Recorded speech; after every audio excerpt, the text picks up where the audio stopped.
Many thousands of people headed to downtown Greensboro this weekend to enjoy the North Carolina Folk Festival. It's a celebration that brings a wide variety of music to the stage. And to celebrate the 10th anniversary, organizers wanted to create something that really captured the spirit of the performances. It's a special piece of art that was made in North Carolina.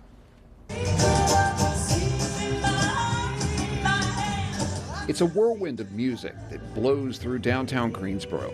So how do you create something that wraps up the sights, the sounds, the creativity of the North Carolina Folk Festival? You turn to someone who's as much of a craftsman as the artist on stage. Terry Wessling creates art prints. He worked with the festival to craft an image that turned out 200 prints, one at a time. It is very hands-on. And when I go from one to the other, there's always slight differences between one print versus the next. And I like that.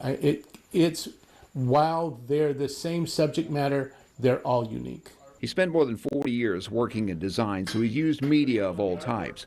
But what he does in his studio is personal and closer to his heart. The image starts out on computer where it's laid out, then painstakingly carved line by line into a linoleum tile that will be used on the press. The raised surface is what's going to print.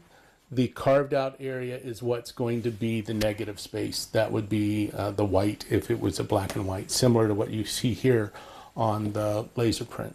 That's the image that will transfer the ink, and it has to be carefully applied before each print.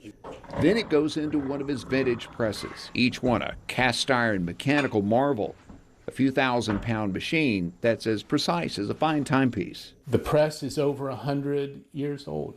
It's doing exactly what it was designed to do, what it was created to do when it was made 100 years ago, and it's doing it exactly the same way. There's a rhythm to the process, slowly winding the print in, giving the long handle a pull to imprint the image, then reversing the process. And he finally gets a first look at what he's done. Nice coverage.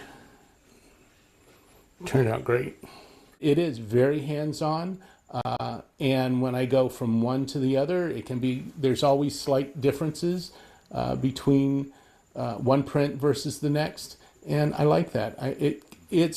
While they're the same subject matter, they're all unique. He normally does art pieces in a run of 20 or so. Making so many for the Folk Festival took a lot of time and planning.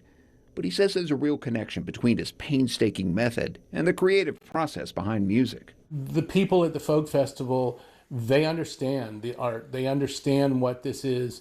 This, I think, marries and matches with the idea of the Folk Festival 100%. You might not see Terry Wessling on stage, but just like the musicians, he's helping to make some timeless memories. And for the lucky few, a way to take home a piece of the Folk Festival that's turned into a tradition in downtown Greensboro. Now, there are a few of those prints still available. They're priced at $60 each. You can go to the Folk Festival web page and send them an email if you're interested. All the money raised will help keep those shows free since this is a nonprofit event.